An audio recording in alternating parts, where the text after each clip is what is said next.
Assalamualaikum warahmatullahi wabarakatuh. Jumpa lagi dengan saya Isram. Semoga yang menyaksikan video ini selalu dalam lindungan Allah Subhanahu wa taala dan sahabat rekan semua yang sedang melaksanakan aktivitas kegiatan dimudahkan dan dilancarkan segala urusannya. Amin. Dan jangan lupa sahabat rekan tetap jaga kesehatan, taat terhadap protokol kesehatan ya. Baik, pada kesempatan ini saya masih membahas terkait hal-hal yang berkaitan dengan masalah hukum. Kemarin ada beberapa orang ketemu dengan saya dan bercerita terkait masalah yang sedang dihadapi oleh keluarga mereka. Ada yang bertanya seperti ini, Pak, kami sudah mengeluarkan biaya sekian puluh juta rupiah, namun perkara ini kok justru malah lanjut ke pengadilan dan akan siap disidangkan. Nah, tak hanya sampai di situ ya.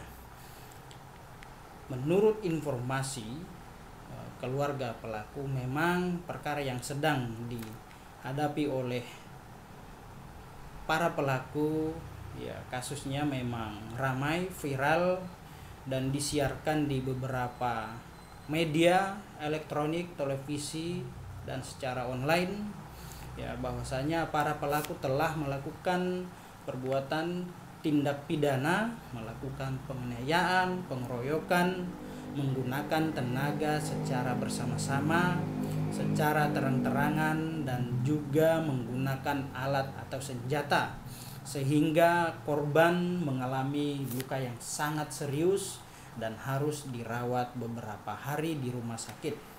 Nah, tak hanya sampai di situ ya. Keluarga pelaku telah melakukan upaya perdamaian dan bentuk perdamaian tersebut dituangkan dalam bentuk surat di mana disaksikan oleh para tokoh pemuda dan juga lintas organisasi kemasyarakatan. Dan juga sebagai wujud tanggung jawab dan kepedulian, keluarga pelaku memberi biaya pengobatan dan juga santunan kerohiman kepada korban. Berdasarkan kesepakatan perdamaian, korban menerima sejumlah uang puluhan juta rupiah. Mereka berdamai.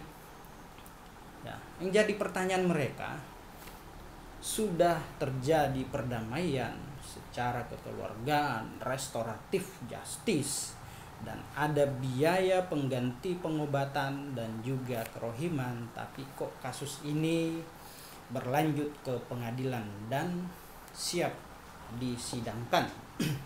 Baik sahabat rekan semua, penting untuk kita ketahui bahwa pada dasarnya dalam suatu perkara pidana, pemrosesan perkara digantungkan pada jenis deliknya.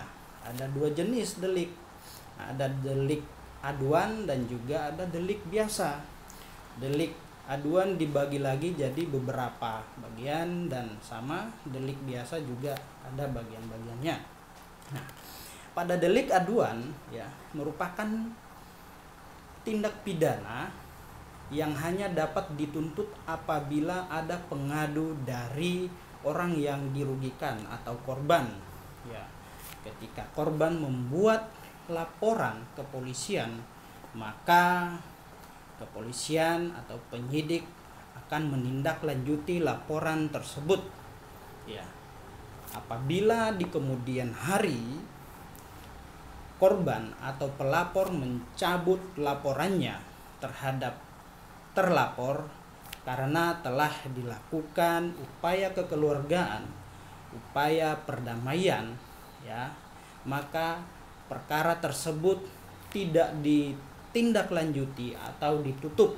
Nah, ketika korban mencabut laporannya atau pelapor. Nah, contohnya kasus seperti ini ya masuk dalam kategori delik aduan, adanya perzinahan, pencemaran nama baik, fitnah, atau pencurian dalam kalangan keluarga.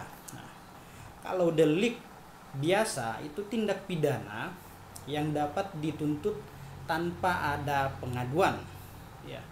Meskipun ada yang mengadu atau tidak ada yang mengadu, jika kepolisian mengetahui, ya, akan saat dan telah terjadi suatu peristiwa pidana, maka kepolisian harus bertindak dan menindaklanjuti perkara tersebut. Nah, seperti itu. Nah, seperti dengan kasus yang sedang diceritakan oleh keluarga tadi, itu masuk dalam kategori delik umum, ya, atau delik biasa, meskipun telah dilakukan upaya perdamaian antara para pihak, pelaku dan keluarga, dan juga memberikan biaya pengobatan santunan, ya, bukan berarti hal-hal tersebut itu dapat menghentikan proses pidana atau proses hukumnya. Tidak. Namun hal tersebut yaitu menjadi hal-hal yang dapat dipertimbangkan oleh majelis hakim di pengadilan untuk meringankan suatu proses penghukuman di kemudian hari. Nah, seperti itu ya sahabat, rekan-rekan semua. Jadi dalam perkara yang tadi diceritakan oleh keluarga para pelaku masuk dalam jenis atau delik biasa, perkara tindak pidana delik biasa tanpa ada pelapor atau pengadu, maka polisi tetap melakukan upaya hukum atau menindaklanjuti perkara ini. Nah, meskipun telah dilakukan perdamaian, pemberian biaya ganti rugi dan sebagainya, perkara ini tetap akan dilanjutkan. Ya, seperti itu ya sahabat rekan semua. Jadi jangan beranggapan sudah mengeluarkan biaya kepada korban, telah damai, lantas perkara tersebut dihentikan atau ditutup. Tidak. Nah, kepolisian mempunyai kewenangan dalam hal ini penyidik untuk tetap melanjutkan proses hukum terhadap para pelaku, ya. Mungkin itu yang dapat saya sampaikan. Semoga informasi ini bermanfaat, menjadi referensi hukum bagi sahabat rekan-rekan semua. Demikian, assalamualaikum warahmatullahi wabarakatuh.